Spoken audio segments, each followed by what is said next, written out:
Palm Springs, the weather's always great this time of year. It's so nice to have you all here. Thank you very much. I notice this is an adult audience. And so these kind of things are part of our DNA. The wonderful music that you're hearing here from Duke Ellington and Willie Earl and Gracie, and this wonderful band that's just spectacular. And Gordon, beautiful arrangements. It's other kind of music. It's not that I don't like it. Like country music. It's not that I don't like it. You know, it's just hard to believe that many people can live that long and never have one good day. What the hell is? I mean, somebody said once, if you play a country album backwards, your pickup truck starts and your wife comes home.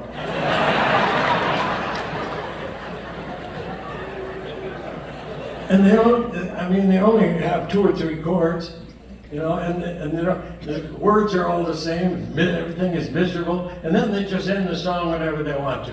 I think that bugs me more than anything.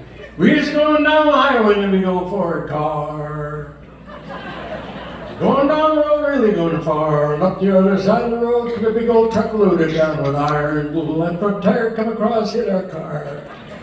There he was laying on the road, his blood and guts all over the place. And the ambulance came, skid on the guts, and ran into the back of the gasoline truck, and it exploded. Burned all the deers in the woods, and the deers fell in the river, and the fish ate the deer, and the fish died, and the birds ate the fish, and all the birds died. That's why I love you, baby. Weird stuff, man. Anyways, good to have you here. And Palm Springs is great this time of year because people from all over the place are here, and that's always nice too. We have some Canadians with us, obviously. They're all down here. They closed Canada. You know that in the wintertime. They closed Canada. There's nobody up there. You got an answering machine. Yeah, there's nobody up here. Nice to have you down. I don't do any Canadian jokes. I don't do any hockey jokes. I had a series up in Toronto once, and old man Ballard, the guy who owned the Toronto Maple Leafs, if you're a Maple Leaf fan, there's some of them here I know, it's like being a Chicago Cub fan. So he took me to see a game, and the Maple Leafs lose by about 6 goals. You know, and if you don't know much about hockey, that's like losing a baseball game by 300 runs. And after the game, they take it serious. The goalie was so despondent, man, he tried to take his own life, ran out of the arena, and threw himself in front of a bus, and it went between his legs.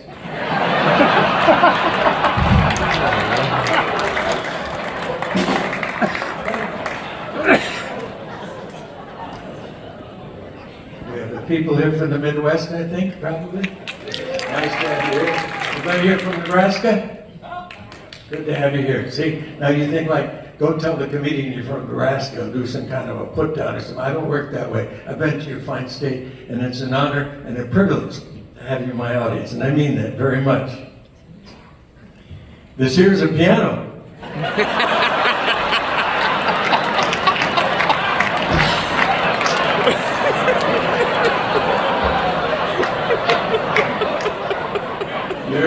You ever seen anything this big didn't have John Deere written on the side? Want to hear some jazz?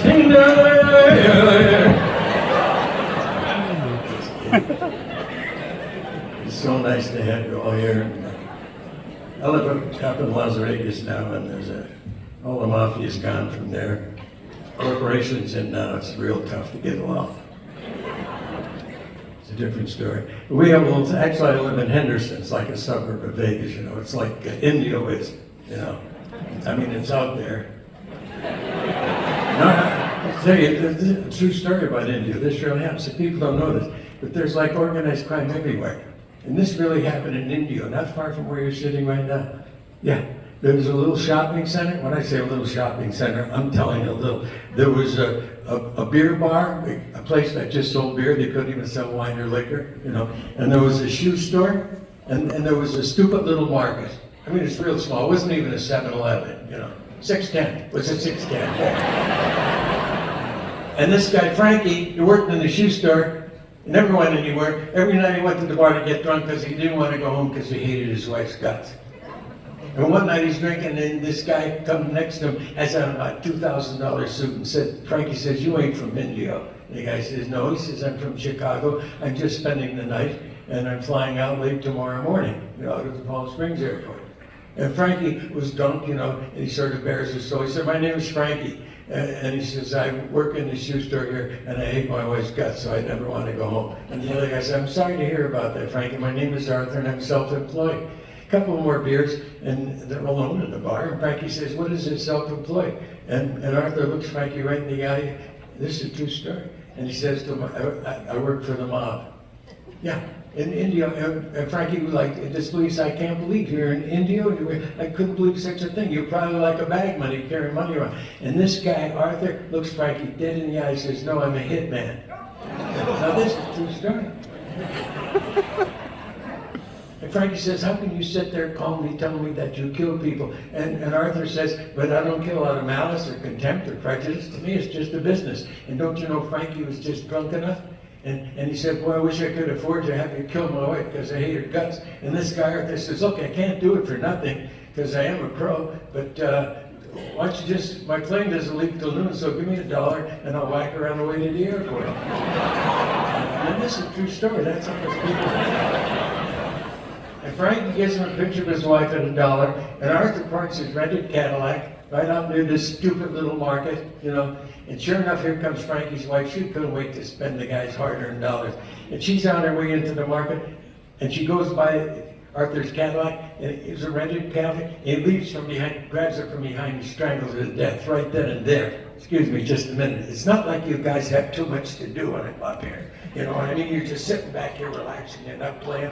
When I get to a dramatic part like this, the guy just killed a lady. It wouldn't kill you just to react to go like, "Oh." I don't know where you get these guys. I don't know. That's right. Frankie jumped up from behind her and he strangled her, or Arthur jumped up from behind her and strangled her to death right then and there. Push in.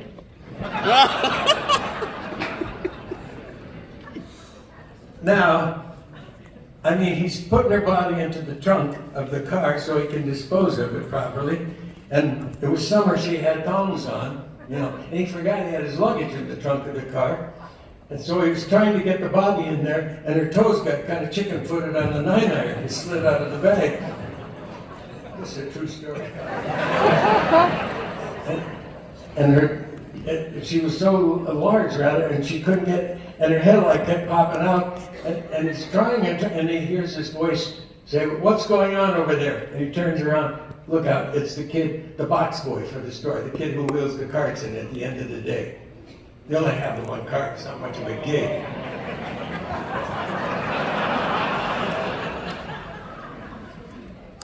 And so this kid comes walking over, and Arthur says, "Hey, I can't have an eyewitness, man." The kid comes over, he looks at Frankie's dead wife in the trunk there with her toes on the 9-iron, and he's just ready to let out a scream, and Arthur jumps up from behind and he strangles this kid to death, too.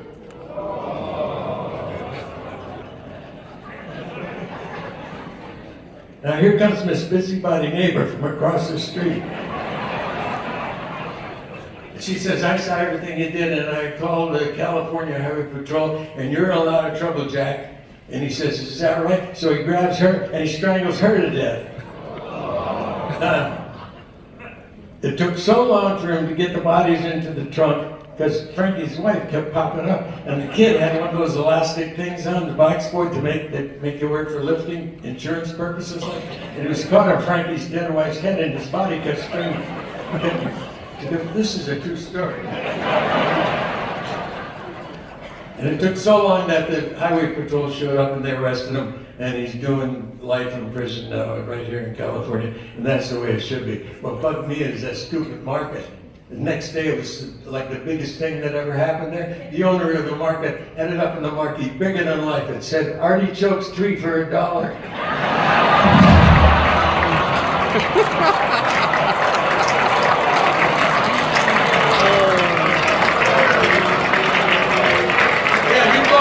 Some worse crap than that,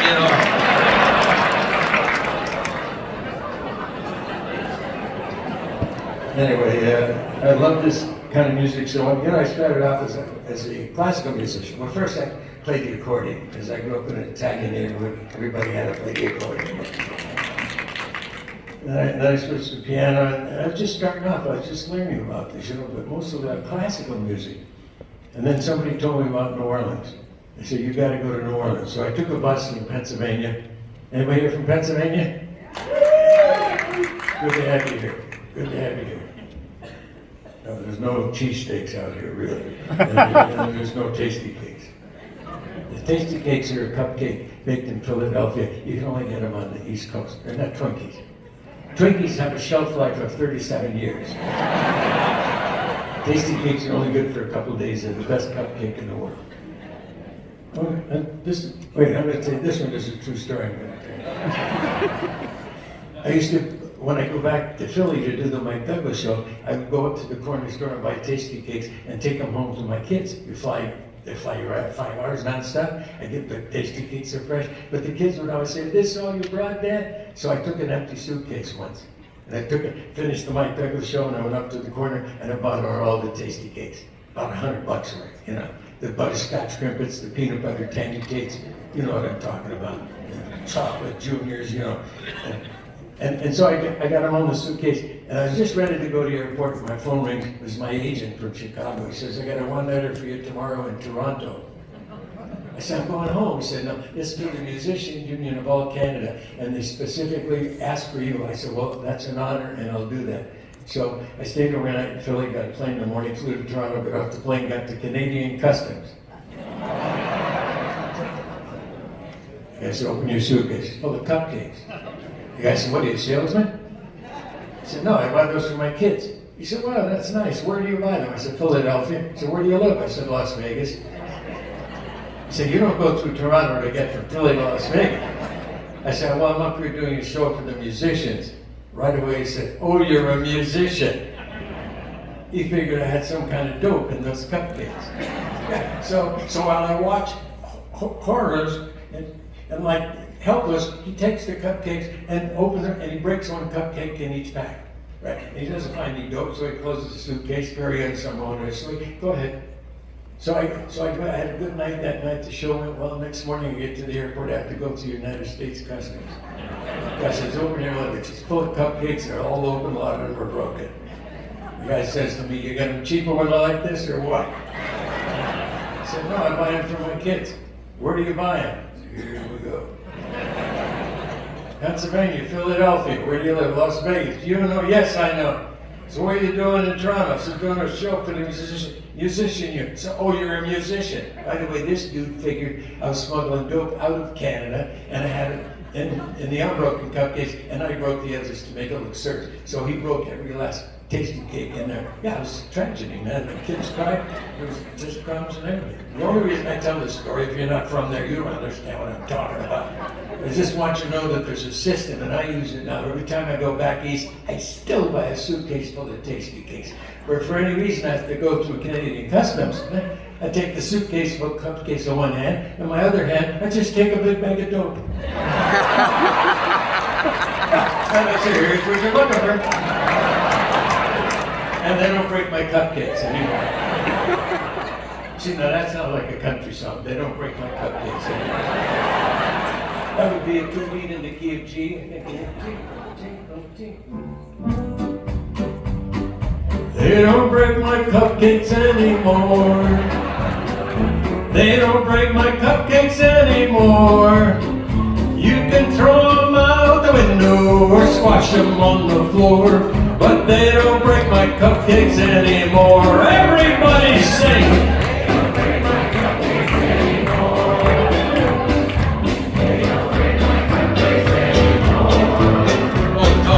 Hold it. What the hell are you doing? I'm making this up. They're singing the hell out of it like it's a song. You're going to be after me later. Do you have an album? We'd like to get the cupcakes out.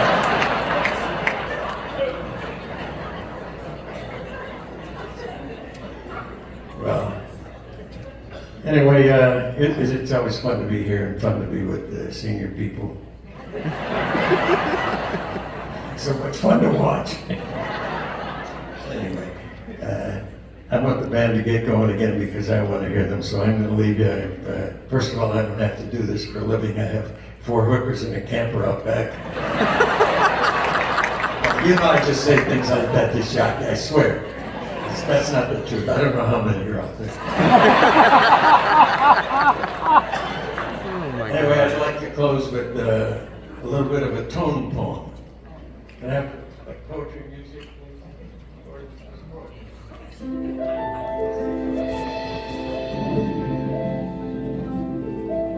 If we have said tomorrow that there is no today, then where do we go and how do we find the way? Hold it, Gord. Okay, I got it back. Well, they're no good when they're like this, right? Except when you accidentally put too much hot water in the bathtub. Then you sit there, turn on the cold water, and everybody in the world is doing that. Everywhere in the world, somebody's doing that, except in Australia, of course. Oh my God. Anyway, you're a wonderful audience. Thanks for being so nice. God bless you and enjoy the rest of this great.